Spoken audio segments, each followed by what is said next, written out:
Well, it won't surprise you to know that we had an extensive, detailed discussion about border security. And Senator Lankford and basically fielded questions from our members.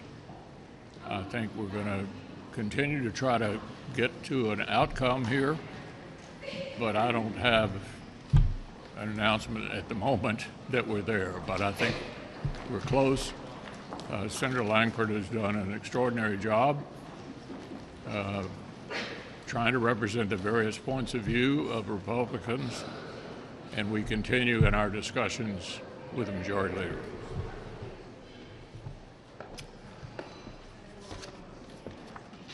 We all mourn the loss of 3 American soldiers and tragically killed this weekend, and are praying for the speedy recovery of the dozens who were injured.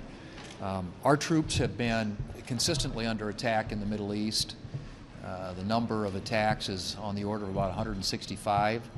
It's been going on since October, and they would not be possible without the support of Iran. These are Iranian proxies that are conducting these attacks against our troops, and in this case, lethal. And that's why it's really important that the Biden administration take very clear steps to send a message to Iran that this isn't going to be tolerated. It just isn't. It's long past due for the president to retaliate and bring to an end these attacks and to defend our troops overseas.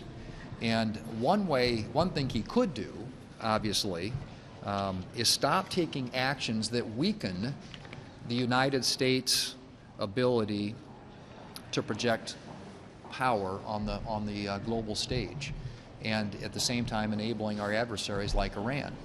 It's been announced, as you know, that the president intends to end or suspend permits for LNG export projects. To me, that is a huge mistake and sends entirely the wrong message at a time when countries around the world are paying attention to everything that the Americans do.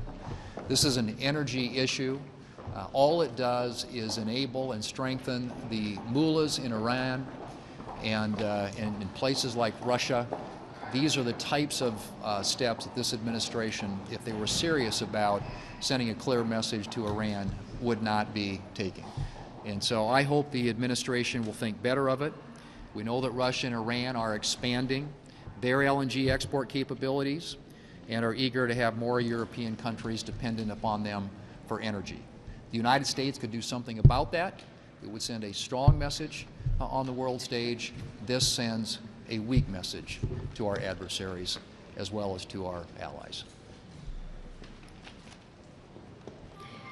8 years ago, on this very day, 21-year-old Iowan Sarah Root was struck and killed by an illegal immigrant who was driving under the influence of alcohol and drag racing through the streets.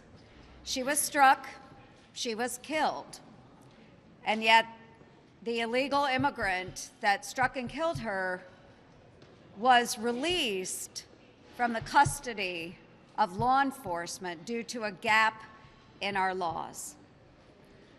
That illegal immigrant was able to slip into the shadows and has never been brought to justice.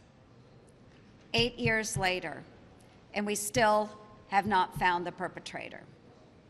He was released from the custody of law enforcement, even with a record. So I have introduced yet once again my Sarah's Law. And Sarah's Law would close up these gaps and allow us to hold those illegal immigrants so they can be brought to justice. That's what Sarah's family is asking for, is justice for their daughter, who had just graduated on that very day from college with a 4.0 GPA. So we need to close up the gaps in the law.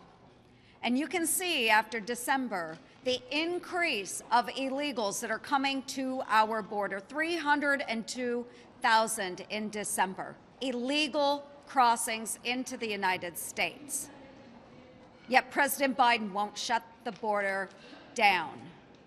December was the highest month on record. In this past fiscal year, we have had 50 illegal crossings by people on the FBI's terror watch list. This is unacceptable to the American people, and it puts our people in danger. It is time this administration put the safety of our American citizens first, not illegal immigrants. Sarah's Law is a first step to doing that. Afternoon, everybody. I wanted to talk about the same topic, one of the topics that our whip, Senator Thune, talked about, and that is the incredibly short-sighted and really unpredictable decision that the president made on Friday when he made it official that they are going to pause any new natural gas terminals or export terminals for LNG. So when when the Russians invaded Ukraine, what did the president tell Europe? We'll help you replace that natural gas that you've been buying from Russia. So by doing this, he's actually endangering not just us here, an energy independent country, but also our friends and allies in Europe. And the one thing Senator Thune didn't ask was, why would he do this? Why would he do this? And I think the reasons are quite simple, and I'm going to quote from 3 different news sources. The AP, Biden is hoping the decision helps him win back young voters. The Wall Street Journal, the administration hopes its climate change gesture will boost the president's flagging political support among young people. And lastly, the Washington Post, an olive branch to young voters. Why did he do it? Political reasons for his own reelection. And to me, as we look at how this will empower Iran, how this will empower Russia with their natural gas exports and the grip they have on that part of the country, the president is willing to sacrifice us. Everything we've seen over the last 2 years, we know what Iran and we know what Russia is capable of. And yet, our president, for political reasons, to try to get younger voters to vote for him, he's willing to pause, not to even mention all the jobs, investments, and everything else that hits my area as well in the Marcellus Shale as we move down to the coast to the LNG terminals.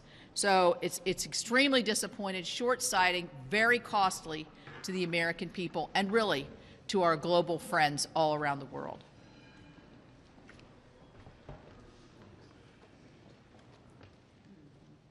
So good news usually never breaks on a Friday night, especially from the Biden administration. Usually what they're breaking on Friday night are the border numbers, but not this past Friday.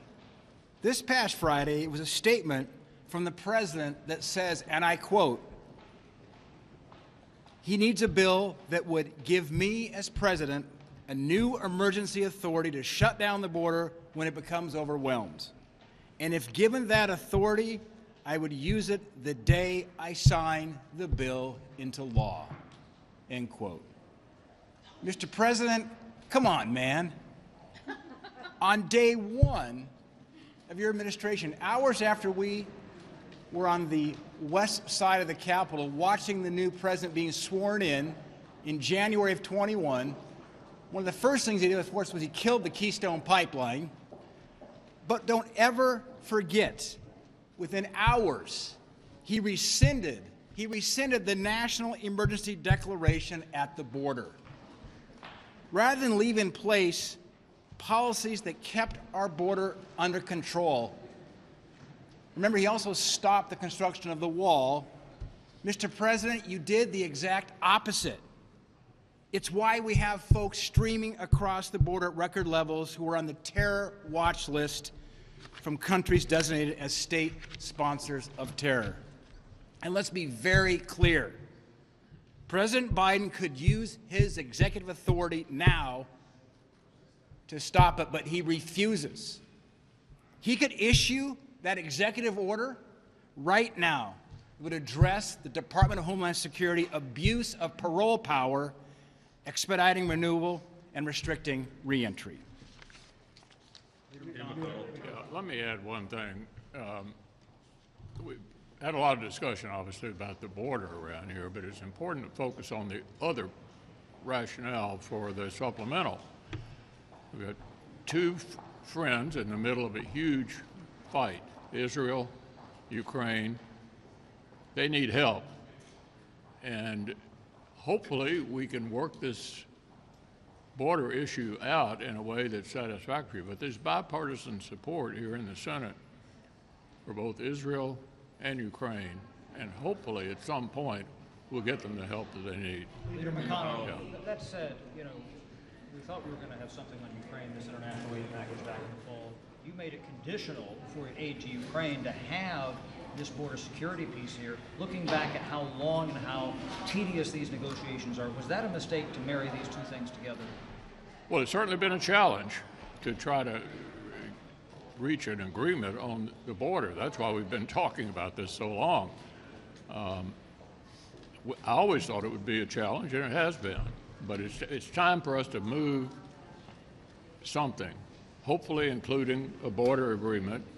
But we need to get help to Israel and to Ukraine quickly.